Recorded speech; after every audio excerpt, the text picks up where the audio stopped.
really familiar. I've seen you before, haven't I? Barry. Barry. Barry Allen. Right, It's fine. sorry. Some people are just meant to be in your life. What am I gonna do with you? Well, I can think of a few things. Might need a stretch first, though.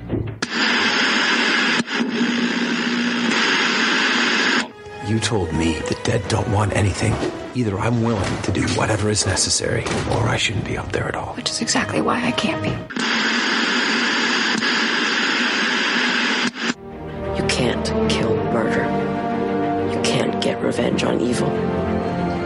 You can only fight them where they live.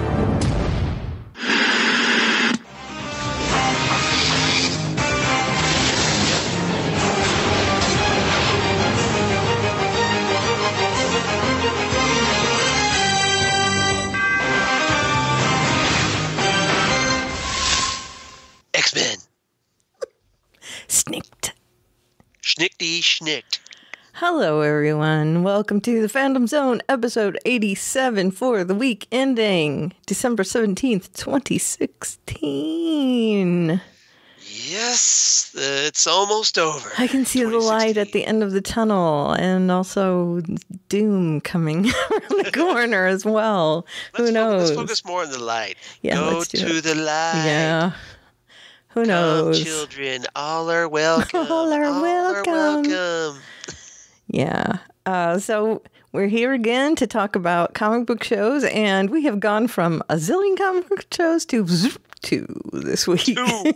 We have just 2 shows this week. That's right. And we really... Can you dig it? We really only have one because Luke Cage came out in September, but we're still on Luke Cage, so... We've been doing like just once a week, so this has taken forever to get through. Right. We're pretending like it came on once a week. Yeah, like it was a weekly show. Exactly. So, yeah. So this week we are going to be talking about the mid-season finale, which I hate, but I'll use it because everyone else is using it. The mid-season finale. Might as well just jump on board because otherwise people won't know what you're talking about. I know. Of The Walking Dead. That is Season 7, Episode 8, Hearts Still Beating. And Hearts Still Beat. Oh, wait, that's Hearts on Fire I'm thinking of. Yeah, different thing. That really, wasn't that from The Karate Kid? I think so. Something like that. Yeah. It's very cheesy. It was very 80s. Yeah, very 80s. So, we're doing that. And Luke Cage, Season 1, Episode 11, Now You're Mine. Yeah. A very sinister sounding title. But So is that Diamondback saying that, or is that the inspector? Or no, he went into the police custody. I'm assuming that's what it means. That's what I'm thinking, too. That he's in police custody. Yeah. So those are the 2 we'll be talking about today, and we're still going to probably talk your ear off because we can't seem to control ourselves. We are very long-winded, especially when it comes to The Walking Dead. Yeah, The Walking Dead seems to be the one that we focus on. It's right up front and all that stuff. So those are the 2 we're going to talk about this week. And I guess we'll just jump right in, yeah? Yeah, I'd say so. All right.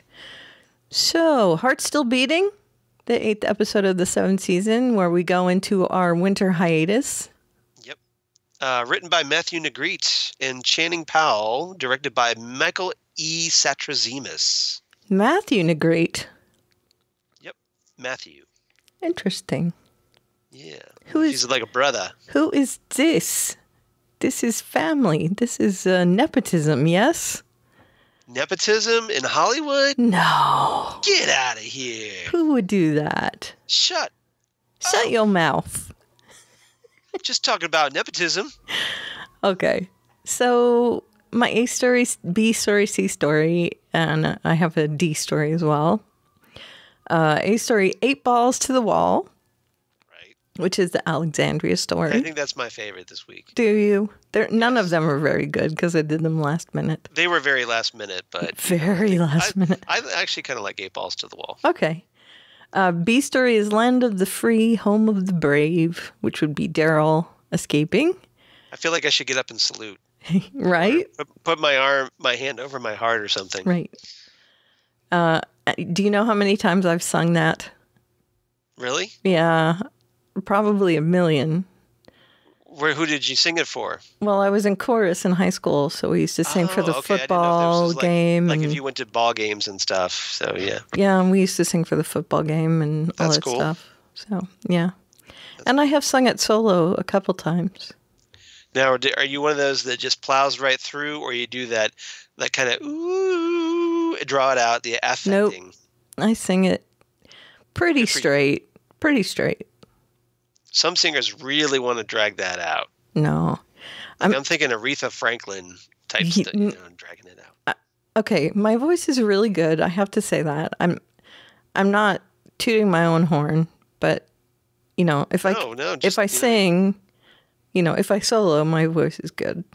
But I don't do that whole like trilling affectation like they do.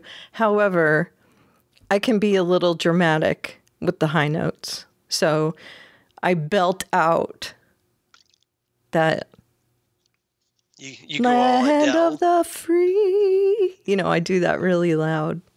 Oh, you really like hit that note Right. hard. Right. I have had Nice. clappings at that a couple Excellent. times. So yes. Not that Now I do. Now I want to hear this. No, you don't want to hear it. Yes, I do. No. If I did it into the microphone. If I didn't want to hear it, I wouldn't have said I wanted Well, to hear it. I don't have any recordings of it because why would people record me singing that? I have recordings of me singing other stuff somewhere, but Okay. I would like to hear those too. okay. I have a recording of me singing something for my wedding because I didn't want to sing live at my wedding. Maybe we should cut a demo. I don't sing well anymore. I have to say that right now. But okay. So I think anyway, you sing just fine. well, thank you. That wasn't good. What I just sang. Okay. You were just goofing around. Yeah, I know. And I'm sitting, I'm hunched over, and haven't You warmed just had up. cheese. I did. I just had a slice of cheese. Charles got to see me shoving a piece of cheese in my mouth. Yeah, she looked like I don't know, just like one of those like cartoon mouse like on a tear. It's dangling from her mouth, going. Well, I was doing something with my hand, so I just put it in my mouth. I didn't have any place to set it. 37 slices of wrapped American cheese. It was one slice of cheese. 30 And by the way, individually wrapped slices of it was American not cheese. processed cheese. It was. No, it wasn't. No, it wasn't. No, it was Colby Jack cheese. Okay, there you go. Fresh from the deli, by the way. Nice. What is this bizarre segue that's happening right now? Okay, so ABC I story. didn't know if you're going to do that or you're going to hit the dinner music. No. 8 Balls to the Wall is my A story. Oh, yeah, Walking Dead. I remember that. Let's do that. Yeah, B story is Land of the Free, Home of the Brave. And my C and D story is Red's Dead Baby. That would be Michonne. And the D story is On Boatin' Pond. Yep. Instead of On Golden Pond, which is not great, but it's okay. It's all right. It's a good one. Give it a shot, Sure. What do you want for free? That's right.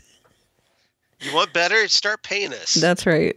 Just saying, a little something for the effort. A little something, Yeah. for the effort. Give us a little something. For the effort. Yep. A little something for the effort. So we're saying that we're kind of performance-based on rate of pay.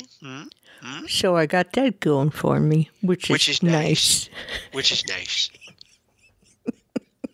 So I was talking to the llama. I said, llama. I said, llama, how about a little something, for the effort? For the effort. He says, well, He says, oh, no, there's no money. there's no money, But but when you die, on your deathbed, you will receive total consciousness. so I got that going for me, which is nice. Dueling Carls from Caddyshack. Mine is horrible, but yours was good. I like Carl. I do think he's too. my Carl favorite. I think he's my Spackler's favorite. awesome. I think he's my favorite character in Caddyshack. Of course he is. What other Maybe character would you like? But Rodney is all, See, I don't like Rodney Dangerfield. I love Rodney in that movie. He's funny in that movie. Yeah. When he's just busting on Judge on Ted Scales. Knight. Yeah. Yeah, that's what I'm talking about. Like when he walks in the club, he's like, "Hey, hey, baby, you used to be something great before electricity." Right. Stuff like it looks good on you, though. Yeah, that hat looks good on you. Hey, this hat comes with a free bowl of soup. Looks good on you, though. See, how can you not love? Give me some of those naked lady teas. Hey, Wang, come over here. Everybody, this is my butt. We could probably do the whole movie, right? Caddyshack. That movie's so good. And picturing him on the seafood, his boat, the seafood. Right. I'm not kidding. I know. And that scene. How can you not love Rodney in that scene? Yeah, I know. Okay. Him, like his other movies, not so much. Back to School it's chemistry. It's the ensemble. Right. Because you had everybody on totally on point in that movie. I don't like Chevy Chase so much now either, but he was golden in that movie. Caddyshack. Yeah. No. No. Be the ball, Danny. Be the ball. Fun-na-na-na-na. See your future. What is this bizarre segue that's happening? Be your right now? future. I'm a veg, Danny. Right. I got some golden sinsemilla. All right. Before we get Blaine standing in front of us. I'd be all right with that. He's cool. You did. That guy. Okay. I don't think he's hot, but okay. So let's talk about Walking Dead. So we have the Alexandria storyline. This is why we're an hour and a half for 2 episodes. Yeah. Thank you, Ruthie. I'm just saying. Right. Yeah, this is, I'm going to flash to the feedback just for a second. Ruthie and I had a private conversation. Ruthie Rink from GSM, she does the Walking Dead podcast there, the Walking Dead talk through. Yep. And Hi, Ruthie. She PM'd me on Facebook. Oh, no, the Facebook. Facebook today. And we were talking about some stuff. And then I said, so what do you think the over-under on how long TFC goes with only 2 shows to talk about? And she laughed. And then she said, an hour and a half still. Well, we're already kind of running about 15 minutes. I know. So maybe we should start talking. Right. Yeah, I know it. I want to prove her wrong. At least get to an hour. Okay, let's do that. All right, come on, let's go. All right, so 8 balls to the wall, Alexandria. Negan's there. He's waiting for Rick to come home. They've got a nice big dinner going on, wasting all the resources on this huge dinner with 100 rolls. Olivia's there. The baby's there. There were so many rolls on that table. Right? There's 3 of them. There's or whatever. It was just 4, yeah. And then Carl. Waiting for Rick. Yeah. And then Olivia. Right. And the baby. And the baby. But the baby is not going to eat a roll. Yeah. And what were there, 20 rolls? There had to be more. I think 30 rolls were. Yeah, there were a lot of rolls. So he was definitely wasting all that food. Right. Yeah. And he was talking about how great the kitchen was and Yep. Well, then when Rick finally shows up at the end of the episode, he's like, I totally wrecked that kitchen. Right. I know. That kitchen is a mess. Right. It's just, there's something wrong with him. Something big. He gets off on making people uncomfortable. Right. That's his whole deal. Thing. Yeah. He is the ultimate troll. Good. Yes. He is. He is basically the personification of an internet troll. 10 times. 100 times over. He would be very qualified to be president right now. That's what I'm saying. Extremely qualified to be president. Vanity Fair is going to go out of business. President Sad. Negan. Sad. Yep. Sad period. At the end of every tweet. Really? Sad period. Sad period. Well, that seems to be what's at the end of every tweet. Yeah. Can you imagine Negan tweeting? Rick went to Alexandria. Rick not there. Hashtag sad. Right. His kitchen. He is a loser. Sad. They will be decimated in a week. Sad. Exactly. All right. Yeah. Okay. So he's still there. He's waiting on Rick to come home. He thinks that Rick is just going to go out and forage for some things and come back, which Rick is doing. Mm-hmm. But, he's expecting him to come home real quick. So. Everybody's waiting. Right. So he goes ahead. He asks Coral to pass the rolls. Some people have been writing Coral. His name is Coral. Right. That he says it so many times that's what they think his name is. Coral. I know. So funny. On Twitter, I see this all the time. I think some people actually think it's spelled I think so too, because of how he says it. I totally agree. It's so great, by the way, that people actually think that. Okay, so. People are idiots sometimes. I agree. I've just had it at this our point. Listeners, No, not at all. And I'm not being sarcastic. I think our listeners are smart enough. Podcast, you are way better than those people. You know what I'm talking about. Those people. Yes, those people. You know who we're talking about. Those people. Not you. The people that are knowledgeable about the characters and you listen to this podcast, so naturally you are informed. And can I just say something? The people that realize that you shouldn't theorize about how the robots on Westworld go to the bathroom because they're actors and they're not really robots. Can we just say that? That's a natural fan thing to do. I was in the right line for Rogue One yesterday. Mm-hmm. Okay, so of course, two guys next to me are in a debate about, okay, if you had, what would be better? What would be better in a fight? An Imperial Star Destroyer or the Starship Enterprise? Okay. This is the debate. Star Trek versus Star Wars debate. Okay. And they're throwing back stuff back and forth. Well, the Enterprise, because it maneuvers better, right? And they're going into all this stuff. But right? Here's the thing, though. My argument, and I kind of injected myself in this argument because I'm stuck there in line. Right. So you might as well. So I said, no, look, the Imperial Star Destroyer is going to kick the Enterprise's ass, and I'll tell you why. Because inside the Imperial Star Destroyer, you have TIE fighters. And they can come out and attack. And they can come out and just blow the hell out of the Enterprise, just like you did in, like a big swarm of TIE fighters. So how long was it before you regretted interjecting yourself into that conversation? 0.0001 seconds. Because then they started asking me questions. Right.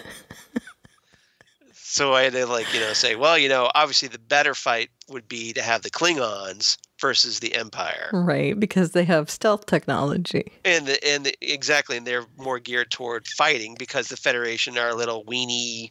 Yes, you want to take a gun and blow your brains out. Right.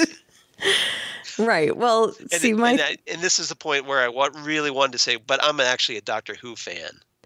Oh no. But I didn't. No, because then that would just opens a whole nother ball of worms, exactly. My friend. So yeah. So this was the rabbit hole I got sucked into. Right. Why? Why awesome, would you do that? You should have just put earmuffs on. I did have my headphones. Yeah, so you could have done that. I could have done that, but I was trying not to be rude. But still. Sometimes you might want to go for the rude option. Still. Yeah. Yeah. And there's a point where I just say. Sometimes you just got to be Negan and be rude. Right. Sometimes I just say it's a television show. They're actors. They don't eat and poop. You know what I mean? They're not really robots. So that you don't have to email HBO to find out what they eat and poop. Well, if they eat food, that waste is going to go somewhere. Yeah, right? They have a bag in their throat. Yeah. On one episode, she pulls a bag out. And I didn't catch that. Yeah. Okay. Okay, so anyway. See how easy it is to get sucked into that? I'm just saying, why would you like mail HBO and demand an answer when it's like it's a television show? They're actors. There's not real. It's fans. It's what we do. There's going the nature, too it's far. The nature of the beast. There's really going too far in it. Yep. You know what I mean? Glenn's face did not explode on The Walking Dead. He's alive and well. His eye is intact. You know what I'm saying? Fans tend to digress about this stuff, you know, like when they're supposed to be talking about, say, The Walking Dead. Right. What is this bizarre segue that's happening? Exactly. Right, like we are. Thank you for picking up on that setup. Right. You're welcome. Okay, so Alexandria again. Yeah, okay, so lots of things are happening. And then Spencer shows up. And along came Spencer. And Spencer for hire. I was fully expecting what happened to happen. I didn't know how, but I knew how because I read the comic. Well, yeah, but on the show they changed things around, right? Not so much this time. No, but I was like, glad. okay, he's, you know, as soon as he walked up to the door, I was like, okay, this is it for him. This is his last episode. I was praying it wouldn't happen. I was going to happen sooner. I'm like, can we hurry up and introduce Spencer to Negan already? Right. Because I know it's going to happen when it happens. Right. When he walked up to the door, I'm like, oh, he's going to be on The Talking Dead tonight. Right? It's special guest. The guy who plays Spencer. I don't know his name. He's a nice enough guy. I'm sure he's a perfectly wonderful guy. I have nothing against him at all. Nothing against the guy who plays Spencer. But Spencer is a douche. Right. Yeah. So he walks up, he starts talking to Negan. Negan is all about being nice to him right up front. Hey, this is a great thing. Let's chat. And Spencer talks to him. You know, my mother was in charge of Alexandria before Rick showed up, and I could really take charge, and then, you know, they get to chatting about how Alexandria was before Rick showed up, and he asks about, you know what would be cool if there was a pool table, and then I was like, oh, good, they're gonna do it just like in the comics. Yay. Yeah. So they go to the pool table, and they play pool, and everybody comes out to watch. Fantastic. Well, that's the funny thing. I mean, they set it up in the middle of the street. Right.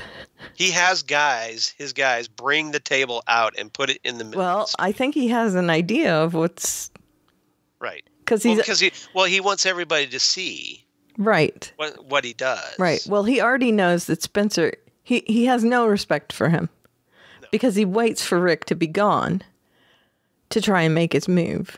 So right. and that's one of the things he brings up to Rick later. He's like, look, well, actually, I take that back. He first brings up to Spencer. He's like, right. You know, look, Rick provides. He's out there getting things for me. He's making stuff happen. Right. And you try and take over when he's gone, which is kind of a dick move, which is essentially what he says. You know, this is... Well, he does... Well, I think what he figures is, okay, if he's willing to backstab Rick, he could backstab me later. Right. I don't need that in my group. Right.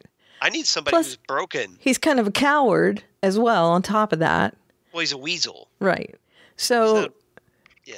Yeah, so Negan has absolutely no respect for this guy. And so he has everybody out watching what's going on, and he says, "So you have no guts?" And I was like, "Yes. No guts." Yes. And he disembowels him right in front of everybody. Trust me, I'm kind of an expert on disemboweling. Yeah, are you? Oh, well, right. Because my colon surgery. Yeah. Gross. I've been there. Yuck.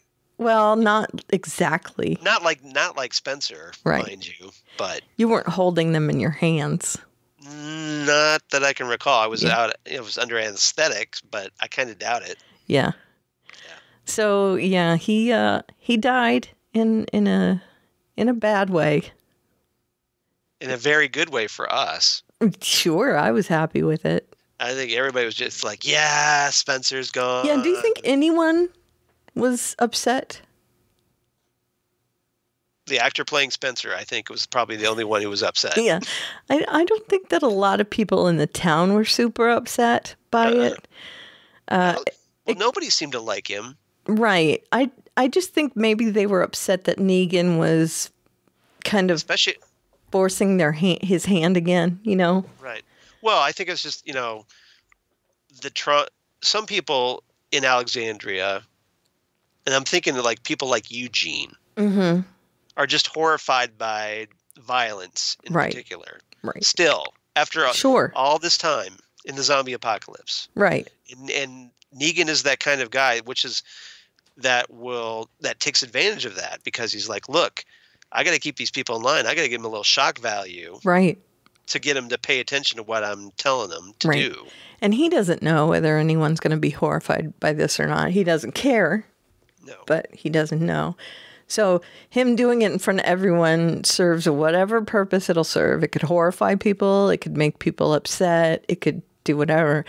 And, of course, it pushes Sasha. No, not Sasha. Oh, Rosita. Rosita. It pushes because Rosita. Remember, Rosita's got her one bullet. One bullet, yes. That she demanded from Eugene. Right. It pushes Rosita to shoot at Negan. And whoops. Whoops, she hits Lucille. Instead. Yeah. That is kind of the deal, I guess, with a homemade bullet. It's not as accurate. Its rifling is off a little bit. So...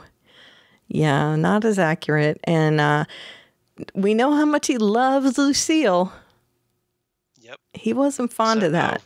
He was not very happy about that. So, yeah, he basically gets his little hench wench. Yeah, to shoot someone. Rot. Right. And has her, get her on the ground and, like, threaten her face with a knife. Right. And she even cuts her face like a little bit. An inch long. Like a little tear. So I guess that's going to be a scar. I'm assuming. Yeah. And he tells her to pick someone to kill. And who does he kill? Olivia. Well, that's who she picks. Right. That's who Arat picks. Right.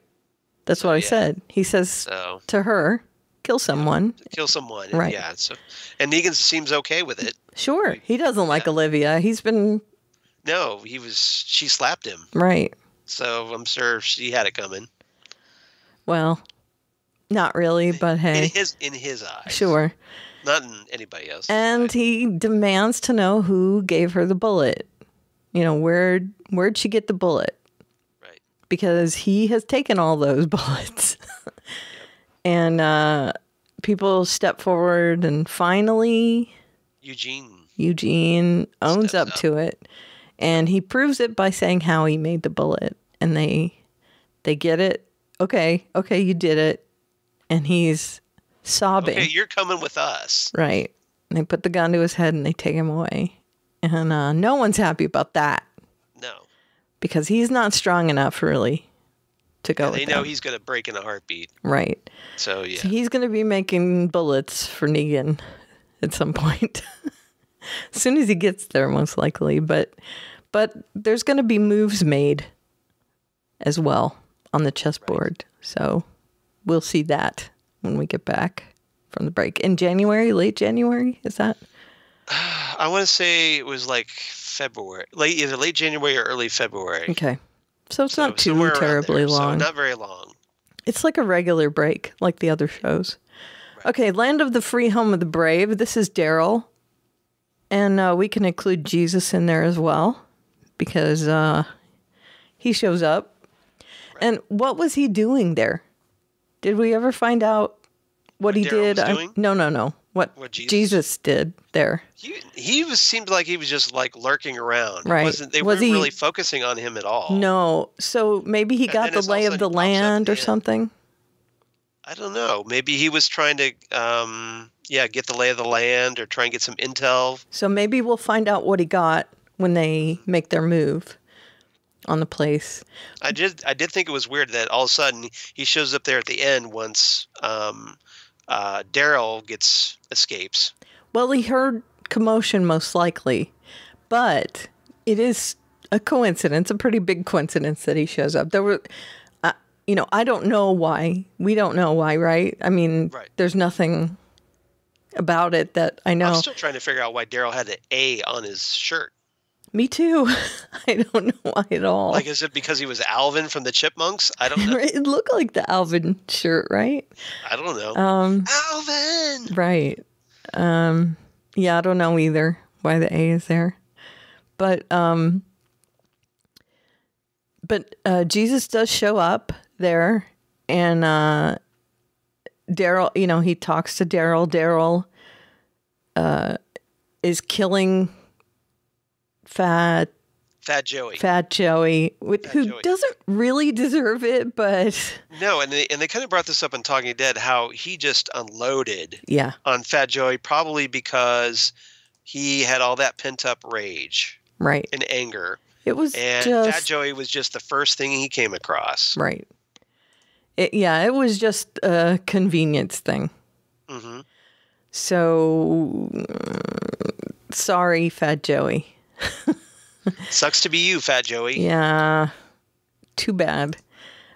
He seemed like a decent guy, but he got stuck. A lunkhead. Yeah, he got stuck doing stuff that he shouldn't have been doing, and whoops. Yep.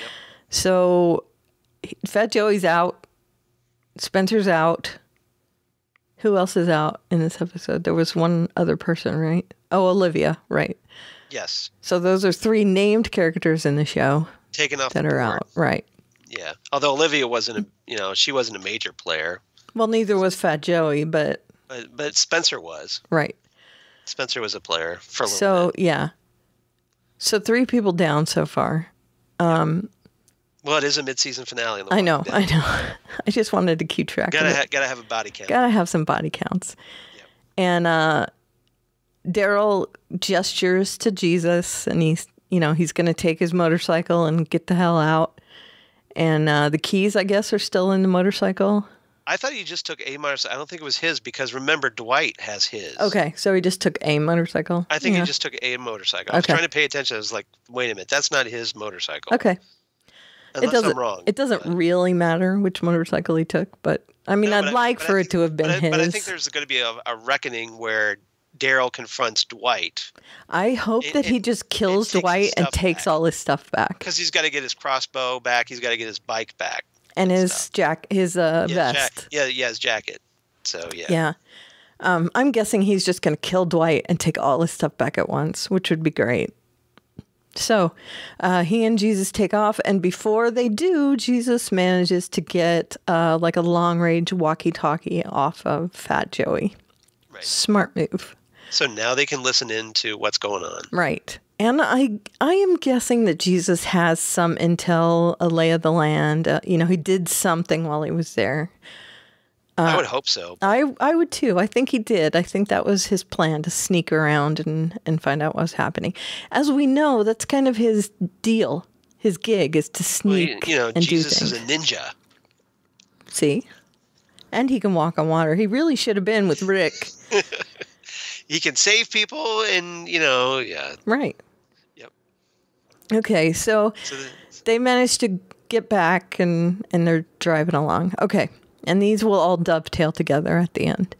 Then we have Michonne with the redhead, Red's dead baby. Red's dead, baby. Red's dead. She has Red at gunpoint, and she says, "Take me to Negan." And we get the same refrain of, "We're all Negan. All of us are Negan. We're all Negan." The Negan cult. Right. Now, Red has completely bought into this whole Negan thing. So I guess we know who is all in and who's not all in by if they say we're all Negan. Right. Is that the deal? So here's what I'm wondering. If they all think they're Negan, wouldn't they think they're all in charge? No, I think that's just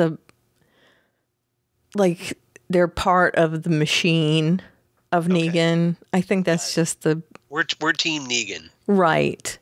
And so, Sherry would never say that because she doesn't consider herself that. But so you can kind of tell who the hardcore right, who the people are that just buy in 100% by saying, I'm Negan. So it's just, a matter of saying, I'm part of the cult of Negan or whatever. So this is how Michonne knows that this chick is just beyond 100%. beyond redemption. So she drives her to the outskirts of Negan's compound, and there all we see is a bunch of cars and other stuff down there, and down in like a little valley of the roads coming together. And so Michonne knows. She says, so Negan's there, and she says, yes, we're all Negan. I'm Negan. She goes into this whole thing, and then Michonne dispatches her. Yep. And then drives the car down a hill so it doesn't get noticed. Right. And then does Michonne go back to town? I don't think we get to. Oh no! Well, she shows up there at the end, right? When everybody's doing their big Magnificent hugs. Seven, right? Like strolling up, like we're all badass and we're going to take care of business there at the end. So we don't know what she does after that, but she does go back to Alexandria. So how she gets there, we don't know, but she does return. So she gets to be all weepy when she sees Daryl and stuff. Right. Yeah. But she knows where Negan's compound is now as well. So there's a few people that know how to get there. I think if they start piecing all this information, everybody's got a little chunk of information. So once they start piecing this together, they can come up with a plan. Right. Exactly right. Okay, now on Boat and Pond is this is the big, hey, we have to remember this is a zombie show, so let's show some zombies. Yeah, and there's a little bit of danger there for, what's his name? I kind of thought Aaron was going to check Aaron, right. I was scared for Aaron. I love Aaron. When he went under the water, I thought that was it for him. I really did. I love his character, and I love that actor a lot. I keep wondering if they're going to, he's actually bitten. But I thought that as well. But he won't admit that he's bitten? I thought that as well. We'll see, actually, because I am thinking that might have been the case. I'm thinking so because, Rick did ask him, are you okay? I know. And he said, I'm okay, but he could be lying. Yeah. I know, because he doesn't want to die. I wouldn't want to get shot in the head. Right. But, okay, so Aaron and Rick are, Aaron is all in with Rick. He's like, I'm in for the duration. They take this boat with a bunch of holes in it, and they go across the water, and they have the sign. They are trying to get supplies. We should point that out. They are trying to bring supplies back for Negan. Right. And they come across this boat, and, it's a guy who has set up all these traps to get to his boat. And warning signs. Yeah. Like, hey, the only reason you're this far is because I'm dead. Right. And they managed to get across the lake just in time with all the holes in it in order to get onto the boat. Here's my question. Mm-hmm. You have a leaky boat. Mm-hmm. You know it's leaky. Mm-hmm. Wouldn't you try to reinforce the boat before you go out on the lake? Find something to put in the boat. It's not like there was a time limit. Right. Reinforce. There's a house there. Go in the house. Even if there's just a sheet. Yeah. In the house. Do something to reinforce the hole so that it doesn't... Make it last another 5 minutes. Are you in that much of a rush? Right. I know. Okay, we could take our time and actually be safe about this. It's the same thought I had. The exact same thing I had. But anyway. That's just me. They just take off in the boat. What do I know? Yeah, I know. They push the... And by the way... Rick does something really dumb here, is that Aaron walks off to get the wood for the paddles. And as he's doing that, Rick pushes the boat in the water, already getting water in the boat before they're even ready to jump in. Instead of just waiting for Aaron to get back with the paddles. He's getting a head start on the leak. On drowning the boat. Of the boat. Yes. Which I was like, why don't you just wait for Aaron to get back with the paddles? Then push it into the water. And by the way... You think you would have learned the last time he and Daryl drove a truck into the lake of supplies. Remember that? I know. And by the way, why take two people when only one person would make it flood less? Yes. So anyway... enough of the dumbness between the two of them. They go 2 in the boat. So many logic flaws in this. Right. 2 in the boat all the way across. They do manage to make it, although Aaron falls in and gets pulled under by the zombies, and there's a lot of tension going on. Possibly bitten. We'll find out. Possibly. We'll find out, yes. They manage to get a bunch of supplies, and there's a sign that says something. What does that sign say? I can't remember. There was I know about the drawing of the middle finger in the supplies. That's it. Yeah. What did it say? I forget what it said. It just had a drawing of a middle finger. It says something bad. Yeah. Yeah, like surprise, a-holes or something you like still that. lose. Yeah, is that what it was? Yeah, something like that. And it had a middle finger. And they happen to see this sign when they give the stuff over to Negan's guys. And Negan's guys are not happy about the sign, and they end up beating Aaron over it. Beat the crap out of Aaron. They do. And Aaron is taking it. He's pretty much telling Rick to go. Wasn't it that long ago that he got the crap kicked out of him before? Yeah, it wasn't that long ago. He keeps getting the crap kicked out of him. Yeah, because this is literally only a couple weeks since all that other crap went down.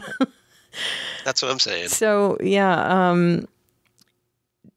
once they bring everything back, that sign shows up. He gets the crap beat out of him. Rick is there, he's trying to stop it, but Aaron is just kind of, no, let it go. He's and the men are like, it's not about the sign. They just want to beat up someone. Essentially, right, they're exactly. exerting their power again over everything. You bring us stuff, yeah, that's good, but we still have to show you who's the boss. That seems to be their whole thing. Every time they show up, they got to beat someone, kill someone, whatever. Just to remind everybody who's in charge. Right. Okay, so then there's a little bit at Hilltop, but no, there was something we did forget. Now while they were doing the getting the supplies off the houseboat. Mm-hmm. There was this mysterious ominous the boot figure print in the guy in boots. Right, I was going to mention that. Mismatched boots. Right, and there was a question on the Talking Dead, who do you think the guy in the boots is? And I think it's the guy who owns that boat. Maybe. Who owned the boat. But yeah, he shows up at the end. Right. And there's actually a post-credit scene in this episode, which they rarely do. Mm-hmm. And like in that post-credit scene, like Gabriel's keeping watch on the gate, so he's got the night watch guy job. And then somebody's watching him through binoculars, and that's the guy in the mismatched boots. Right. And I think it's the guy from the boat. Could be. Yeah, I really do. Because he was there at the scene of the boat as well. So. Okay. It's Shane, back from the dead. Oh God, please no. Okay, so they all kind of come together at Alexandria all at the same time. Michonne by herself, and then Daryl and Jesus, and then Rick and all that. They're back, and they were hugging. Right. Rick and Daryl bro hug. Oh, and their tears of joy seeing them together. And then Daryl gives Rick back his Colt Python. Yeah, which was so touching, I thought. Really, honestly touching. Yep. So Rick's got the Python back. Right. And then Jesus shows him that he's got the long-range walkie. And he says, okay, I think I'm going to introduce you to Ezekiel. And that's pretty much where that leaves off. So now we're going to get the coming together of the communities against Negan. Right. So we're going to get Hilltop, the Kingdom, and Alexandria all bonding together.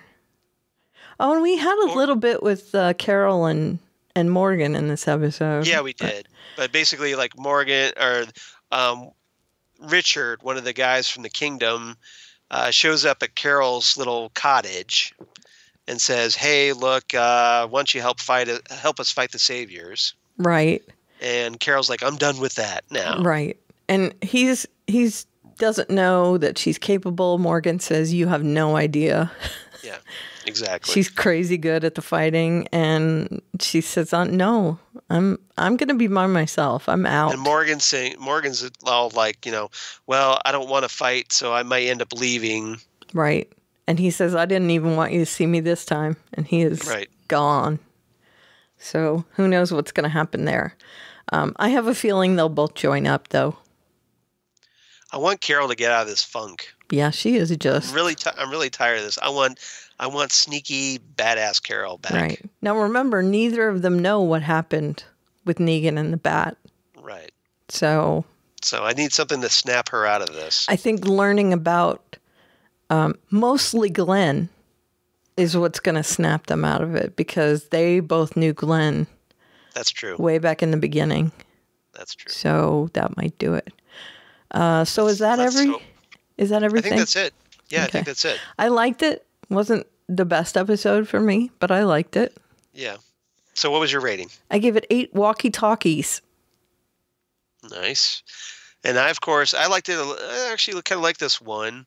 I give it 8.5 returned cold pythons. Yeah. Because Rick's got his gun back. I like it. And now we're going to head into, if you read the comics, this is the storyline All Out War. Yep. So we're at roughly issue 100 of the comic, which is ironically the end of this season will be episode 99. So maybe they'll dovetail together into that. Pretty close. Yeah, something like that. But it's kind of interesting how the episodes are pretty close to the numbering in the comic. Maybe he's headed for a 100. Kirkman. Now, Kirkman did say he does have an ending in mind. Yeah. So I don't know. We'll see. Well, it can't go on forever. No, but yeah, it's going to be like, I think we're on issue 160 something right now. Yeah, somewhere in there. Somewhere in there. So there's still some story left. Yeah. For the show. The show could go some on fodder a bit longer. Yeah. Yeah. And I'm sure his head's moving too. Yeah. But I guess we'll find out. Yep. All right. On to Luke Cage, 111, Now You're Mine. Written by Christian Taylor, directed by George Tillman Jr. Very nice. What's our A, B, and C, Karen? Even Shades thinks it's dumb. Right. Diamondback's issues are forever. Thank you for that one, Charles. You're welcome. Girls just want to heal shot wounds. I like that. That's cute. Okay. I like it. It was off the cuff. Girls just want to heal shot wounds. Exactly. I think it helps if you sing it. Exactly. Well, I'm not going to sing it. You're not going to sing it? No. You're much better than singing than I. Girls just want to heal shot wounds. See, that's much How's better. That? Okay. You're welcome. That's much better, isn't it, everybody? I think so. You didn't wait for them to respond. Isn't that everybody? I think so. Well, I can't hear them. I know. It was cute, though, how you did it. I liked it. All right. I'm just assuming everybody agrees with me. Okay. Because I obviously. hope so. Because obviously. All right. So even Shades thinks it's dumb. Of course, this is Diamondback's plan. Right. Shades questions him completely because now he's kind of gradually losing his S. Right. Right. Because it's just about revenge for him. And the plan he has is just not going to work in the end because there's too many people that have seen a conflicting report. And he says, well, people have seen all the chaos and all this. It's going to get lost in the chaos. Diamondback is trying to explain to him. And Shades just isn't buying it. He's like, but they saw him take Misty and save her. And they saw you shooting. I mean, they saw all this other contradictory stuff. Shades is just not into this whole... Shades is a realist. And he's obviously more objective than Diamondback is. And I think he's a little let down by Diamondback. He is very... Because Diamondback started off as like this really methodical, like he's a player. He knows what he's doing. I'm totally on Team Diamondback. Right. And then Shades tries to grab a little bit of power for himself. Diamondback kind of, says, no, this is my club. Right. And now he's starting to be this unhinged weirdo. Exactly. Because, and I think Shade sees he's already got that little bit of resentment over being kicked out of the club. And now, on top of it, he sees Diamondback getting all personal vendetta. Right. And he doesn't understand it, for one thing. Against his better judgment. Right. And so now he's losing even more respect for him. Right. And there's many reasons. First of all, he doesn't get it because he doesn't know the brother connection. Right. And even if he did, I don't think he'd think it was a good idea. And he wants to save his own ass. I agree. So there's a lot of different reasons for him to not be on board. And Shades and Diamondback actually mix it up a little bit in this episode. They do. And to the point where Diamondback is like, well, we're going to talk about this later. Right. And they just kind of part ways, but they're still inside the club because this isn't over. The club is surrounded by police. Right. Because they think Luke Cage has hostages, even though it's the other way around. It's Diamondback who has the hostages. And all the hostages know it's Diamondback. Right. All of them, right? That's what I don't get. Right. Like, okay, all the hostages know it's Diamondback. Right. They didn't see Luke Cage holding him hostage. Mm-hmm. And this is one of the things that Shades is saying. They have they try to bring in the negotiation unit for the hostage situation. And they have a hostage relaying the message supposedly from Luke Cage. Right. And the cops say, well, I'm going to need to talk to Luke Cage. Right. And then Diamondback's, no, that's not going to happen. Right. And he has, who is it? It's a city guy, someone from the city. Yeah, well, it's that guy that was Damon Boone, that party member that belonged to wanted to take over Mariah's Mariah. Right. Wanted to take over Mariah's seat or unseat her or whatever. Ambitious. He's like, hey, I can use this to get some power. Right. So he takes Boone into a room and he starts telling him all this stuff, and then he gets on the phone with the police to negotiate, and I'm doing air quotes. Negotiate. Right. And Boone is talking, he's like the go-between between the fake Luke Cage and the police. And Diamondback is feeding him all this information. Well, Luke wants this. He's trying to actually help Diamondback. Well, does he have a choice? Diamondback's got a gun on him. No, but I think he feels like, hey, look, I'm on your side. I'm on your, I'm here to help. First of all, he wants to save his own ass. And secondly, he figures that if Diamondback's going to take over, then he's got to get on Diamondback's side. Right. So he's feeding all this information to the cops. And then the cops say, well, we need to... Is Misty alive? And even though Diamondback has no idea, he nods his head, yes, tell them she's alive. And he says yes. Boone says yes. And then, well, we're going to need proof of life. And he says, no, you're not going to get that. And of course not, because Misty is hidden with Luke elsewhere, which we'll talk about in a minute. Yep. And it's just, it's a bad plan. Bad. It's just bad all around. Bad plan. And again, here's the James Bond caricature villain here. We have Diamondback in the room with Boone, and he's monologuing 100-fold, telling him... Diamondback's issues are forever. Yes, exactly. This is kind of that storyline where he's just telling him his whole story. And this is definitely for our benefit. Even though we know the story, he's going into detail about it. Why he hates Luke Cage. Why he has this personal vendetta. And how, Luke was born later, and he would have been his father's favorite if it wasn't for But Luke. then Luke was the miracle baby. Right, exactly. And apparently that's what really resented him and then he talks about how his father saw Luke as his real son once Luke was born. Because he was married to his mother. Right. Instead of just a mistress. He's the official kid. Right. And he puts Son of a Preacher Man on by Dusty Springfield. I love that song. And he says, my father always liked the blue-eyed soul. Yeah. And I love blue-eyed soul as well. But I like any kind of soul.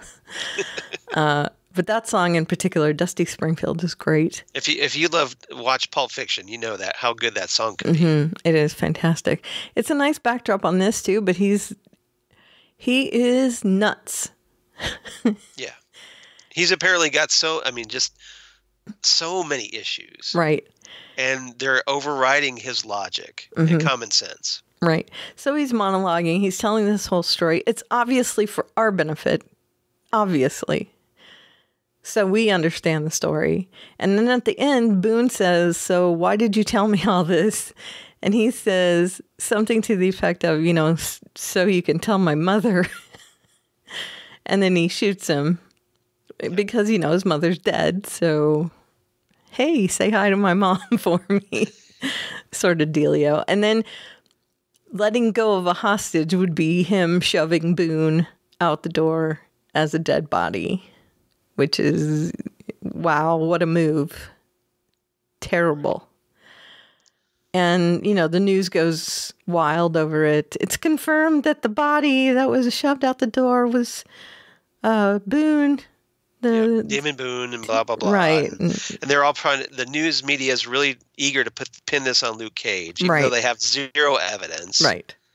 Well, what's different from real life? I understand that, but my point is... It's idiocracy. And I'm sure that was part of the storytelling, was deliberate, intentionally trying to show how foolish it is that the media just jumps the gun. Right. We are living in idiocracy, which I never thought would happen, but hey. Who knew it was a documentary? Right. Not a movie, not a comedy. Right. Which means I will never watch it again because... It's too depressing. It is too depressing. All right, so... Yeah, so there's that story, and then we have one of the things we had during that hostage negotiation thing, little Easter egg is that D.A. Blake Tower, who was in Daredevil during the whole Frank Castle standoff. He shows up here? He shows up, yeah. He shows up the hostage situation to work with Inspector Ridley. Cool. And then we get a nice little nod to Frank Castle and the Punisher. Ridley is so frustrating right now. She's so frustrating. She is, because Misty's telling her, look, she says this at the end as she gets wheeled out. She's like, Luke Cage is innocent. And I was there. Ridley's saying, I believe you, but we still need to go through all this other stuff. And look, I kind of get it, but there is absolutely no evidence. None.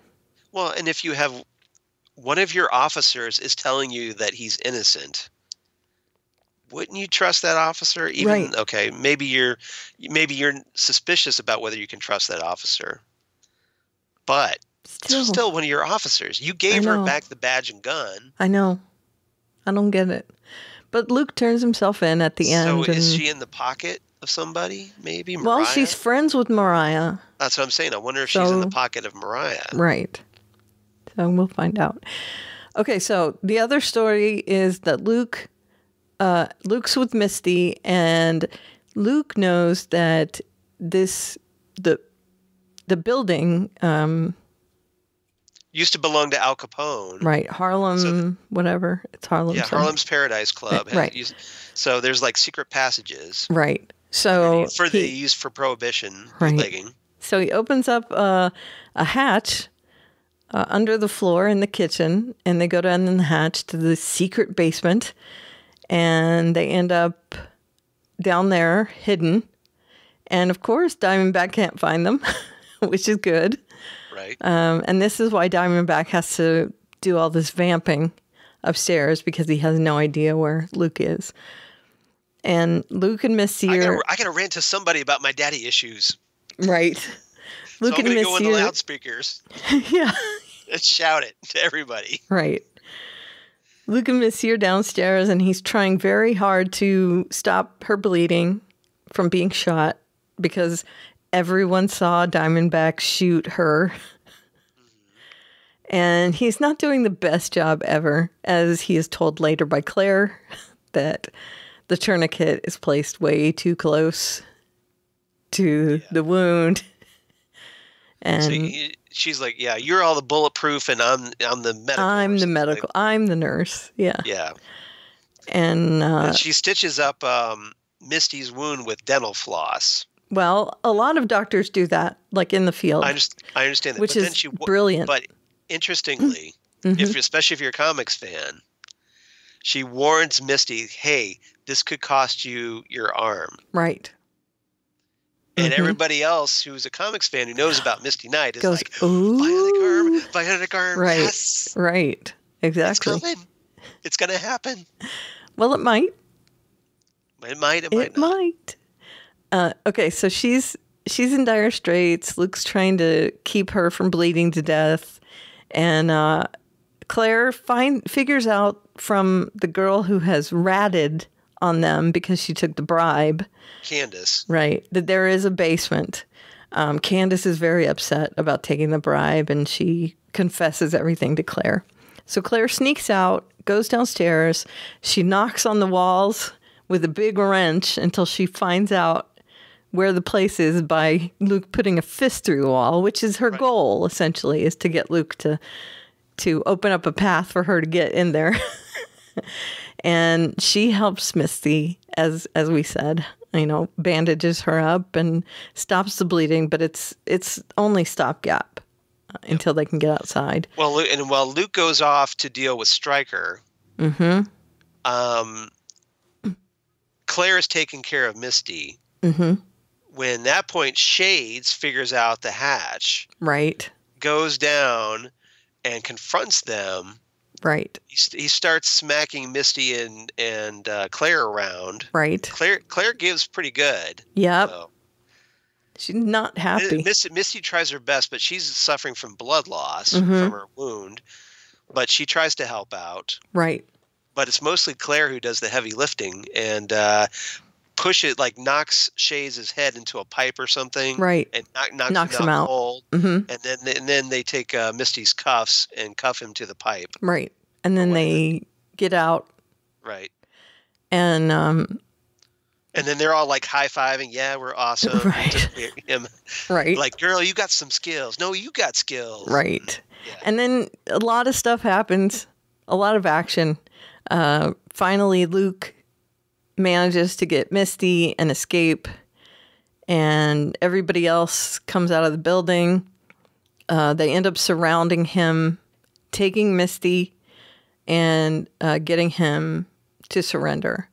They also take out Shades, and Claire's right there. He stumbles, and his shades come off, and she crushes them under her boot. I did notice that. Which I loved. It was so satisfying. It was, wasn't it? To me, too. Yeah, you're like, ah, ha, ha. Right. And then one of the henchmen takes Diamondback out a side exit to a car, and they go speeding off. So that's pretty much how it ends. Yep. Most everyone is in custody. Yep. Even Luke. Even though Misty's telling the inspector, hey, he's innocent. Right. Well, she feels like she has to question him, I guess. But lame. Still. Lame. Yeah. At least he didn't get shot by Judas bullets. Right. And I think that was the point of him putting his hands up, is he knew they had them. I mean, that was given away to him. Diamondback tells him they have those bullets. Right. Which is dumb. So he just walks out. Yeah, because you would think that, like, hey, if he doesn't know about the Judas bullets, he'd think he could be invulnerable and get shot and die. Right. But he says, hey, I armed them with the Judas bullets. So, go out. Don't give yourself up. Unless Diamondback wants to be the one to kill him. Which he probably does. Yeah. But hey. All right. So what's your rating? I give it 8 hidden basements. And I, of course, gave it 8, and we're kind of in sync on this one. Dental floss dispensers. Yeah. It's good. So, I mean, it's a good episode, but it was definitely a bridge to the next episode. These past few episodes have been kind of dragging for me because I think a lot that, they drawed out the whole business with the bullets, and now we're going to have to deal with Luke in jail. And it's just like, okay, I want to see Luke out there fighting crime. And Diamondback is the worst villain ever. He started off really good. Yeah. Because he was kind of mysterious and, and the come out and play. I mean, that was great. Right. But then he just turns into like simple, like, okay, our daddy liked you better than me. Right. And then ragey. That's his whole raison d'etre here. Right. And just ragey sort of, I don't care whether I'm doing something that makes sense or not. So kind of like a very cliched villain. Right. And he's boring to me right now. Yeah. He's just... Cottonmouth was a much better villain. He was. Yeah. And as far as that goes, Mariah is more interesting right now. Because at least she's... Well, because it's almost like, Daredevil with Kingpin. Right. She's duplicitous. She is sneak. Yeah, she's a snake in the grass, that's for sure. I like seeing that. But Diamondback is just... Diamondback is a one-note villain. Yeah, he is. Now. Very two-dimensional. Yeah. So. I mean, I get they wanted to make it feel personal. Right. But. And I did love the scene in the church where it would flash back and forth, where he was seeing the past and then the present. I loved that scene last week. I think it would be like if he wasn't as conflicted about Luke, he used to love Luke, right, as a brother. And now he hated him. And now he feels like betrayed or whatever. It would be more complicated. Yeah. Which would be better, but no, this is just like... I've hated him all his life. Yeah, exactly. Right. So, I would just... And there was even that scene where Luke was like, I was sad to hear about your mother. I really liked her. And then Diamondback goes, I hated your mother. Right. So there was no chance. Just nothing. Character with depth. He's just a nothing character. I mean, the actor that plays him can be good, as we saw in that first episode that he was in. But Eric LaRae Harvey. Yeah, he's good. Yeah, I've seen him in something else. I just don't know what. He was great on Boardwalk Empire. Okay, that might be what I saw him on. So I saw a few episodes of that. Yeah, it might be. All right, so I think that about What?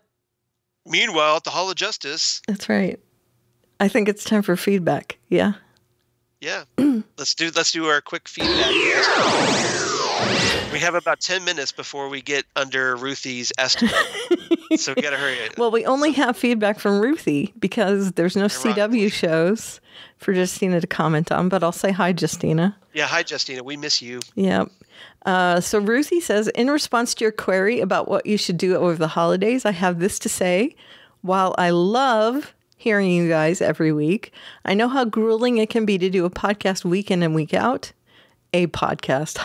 She says podcast. I'm going to my third. Yeah.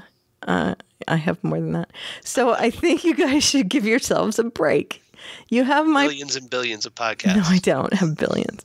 You have my permission to take some time off. We will be waiting for you when all of your shows come back. Have yourselves a merry little Christmas or whatever holiday you celebrate. It's Christmas for me. So that's what she says. We wanted to read that. So that's all the feedback we have. And we have decided... Right? That next week we will do the last 2 episodes of Luke Cage, and then we will take a break until the shows come back. Right, because there's no shows for us to really talk about. Right. And nobody sent in any suggestions. Right, except for Ruthie. That's on you people. Right. So, Ruthie, we're going to take your suggestion, and we are going to take a winter hiatus. Right, but we are going to wrap things up with a big 2-episode Luke Cage finale special. Right. That'll be episode 88. 88. Where we will go to the future. Back to the future. That's right. Marty. That's right. And we gotta go back and review Luke Cage. Yeah. That would be in the past. But it doesn't matter. You still have to go 88 to go either way. And then 89 will come back in January. to review the shows once they come back. On the road to 100 episodes of the Fandom Zone. I know, we'll have to try and think about what we're going to do. In 2017. We're going to have to come up with something big for our 100th episode. Right, if the world has not exploded by then. Fingers crossed. That it does or that it doesn't? You'll never know. Okay, so you can find us on Facebook at Fandom Zone Podcast, or just look for the Fandom Zone Podcast. Our email is fandomzonecast@gmail.com, and we're on Twitter at Fandom Zone Cast. And I am at Aleveria, Aleveria on Twitter, and you can click on the link in my bio to get all my other stuff. And I got to make sure that's updated. I still have that blog post up, and I haven't finished writing it yet. Well, we did lose power for a couple of days. So, that's true. Yeah. But now you have power back, so. I do, yeah. I'll finish it. No excuses now. I know. All right. So, as for me, at Charles Skaggs on the Twitter machine, at Charles Skaggs on the Instagram. Posted a couple pictures from my recent trip to Cleveland. Awesome. So you get to see the Terminal Tower at night. Very all lit nice. Up. So check that out. Facebook, of course. Google Plus for all you crazy kids on the Google Plus. And my blog geeky things. Damn good coffee. Damn good coffee. And hot. There you go. I like that a lot. That kind of gives me all squee moment. Good. It'll be every week. A little inner squee. Every week.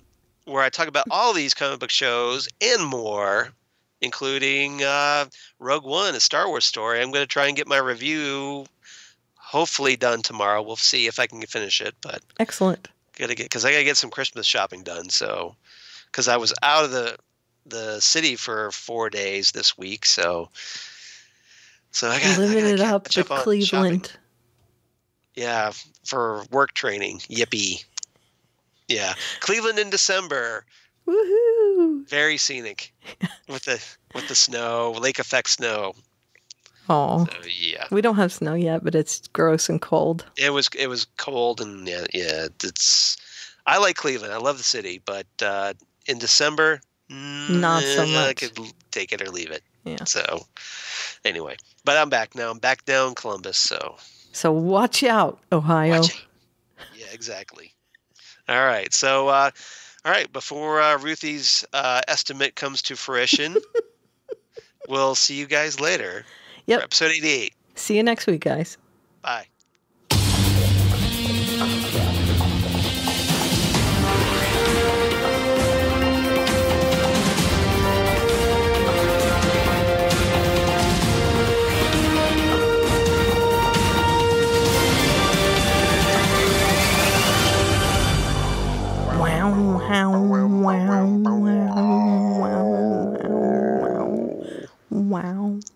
Wow.